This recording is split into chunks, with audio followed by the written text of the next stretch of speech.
देखें रिबॉन्ड अगर 1 करोड़ की गाड़ी है तो 1 करोड़ की गाड़ी होने का मतलब ये है कि अगर जिस बंदे के पास एक्स्ट्रा 3 से 4 करोड़ की इनकम होगी वो 1 करोड़ की गाड़ी अफोर्ड करेगा। लेकिन जिसकी इनकम ही महीने की लाख या 1.5 लाख रुपए कमाता हो या 2 लाख रुपए कमाता हो, तो वो मेहरान या ऑल्टो से ज्यादा अफोर्ड नहीं कर सकते। इसको आप सोशल इकोनॉमिक क्लास कहते हैं, इसको आप सोशल इकोनॉमिक क्लास बोलते हैं। तो यही फॉल करती है आपकी।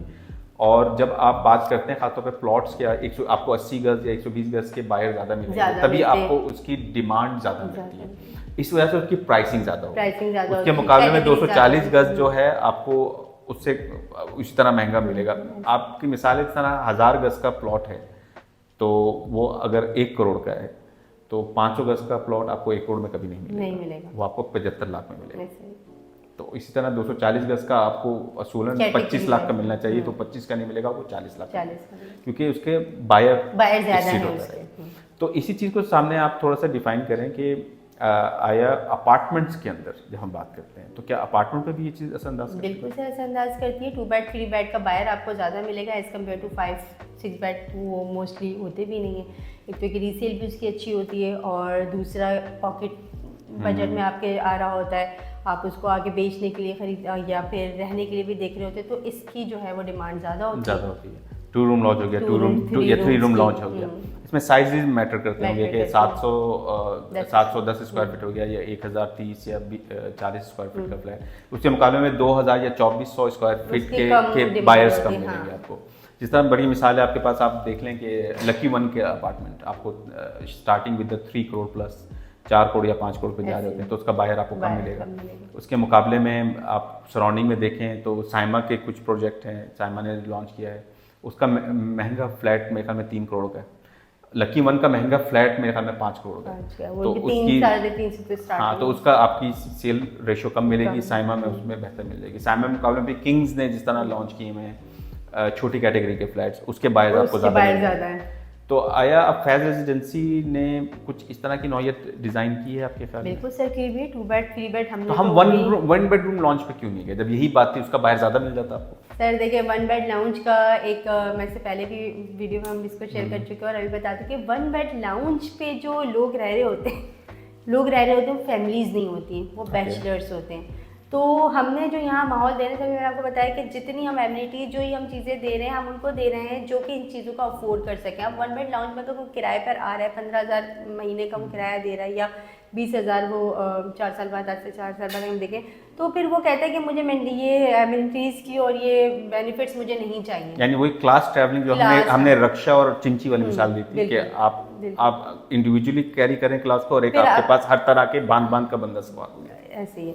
तो वो इसीलिए हमने 1 बेड लाउंज यहाँ पे नहीं रखा, क्योंकि फिर 1 बेड लाउंज में जो लोग यहाँ रह रहे होते हैं वो में भी इसकी जितनी एमिनिटीज़ उसका अफोर्ड नहीं कर सकते, या वो यहाँ पे जो हम आपको फैसिलिटीज़ दे रहे हैं वो उन्हें फिर फैसिलिटीज़ से कोई कंसर्न नहीं होता है।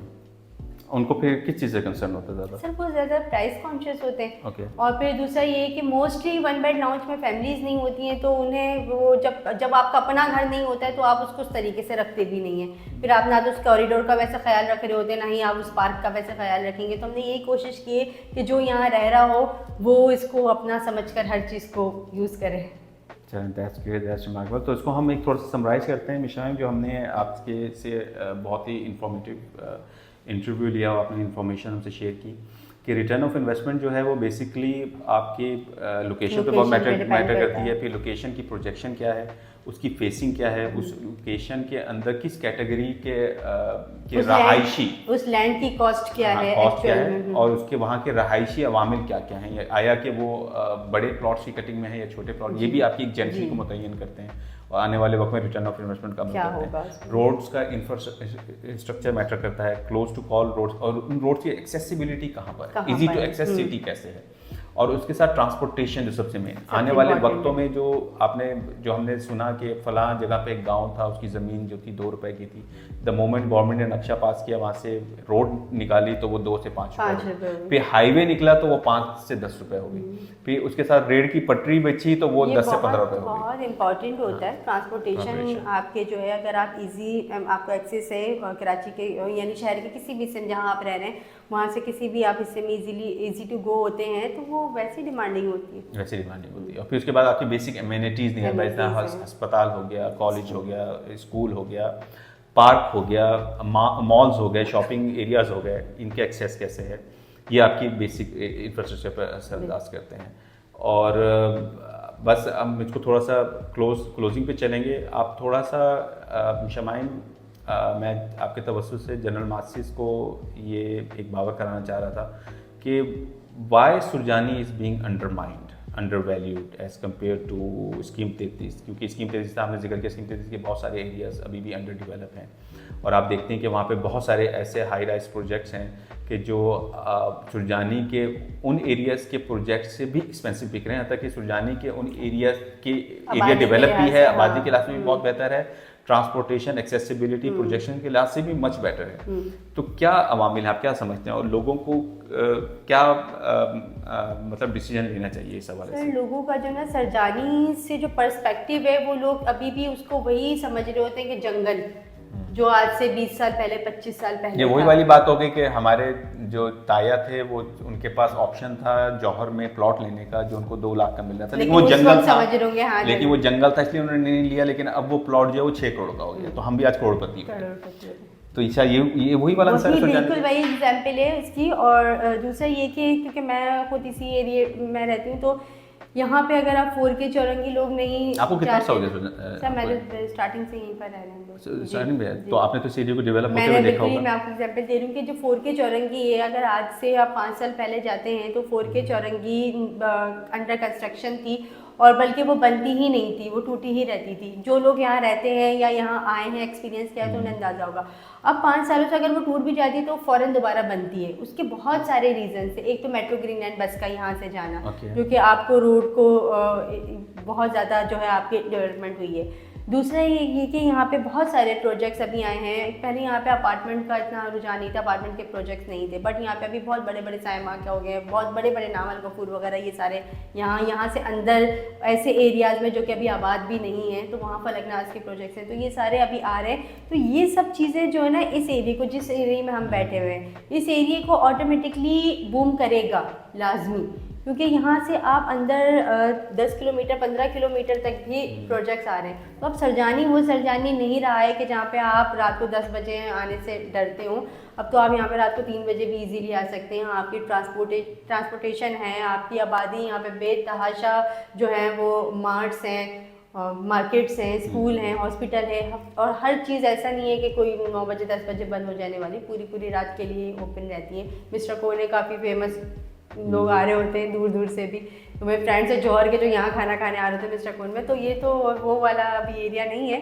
विजिट करके देखें कि कितना इस्टेब्लिश हो गया है। और अभी तो वो ये कि रिटर्न इन्वेस्टमेंट की जब हम बात करें, तो ये तो वो एरिया है जहाँ पे अभी इन्वेस्टमेंट करेंगे तो रिटर्न आपको मंथ्स में मिलना शुरू हो जाएगा, अच्छा प्रॉफिट।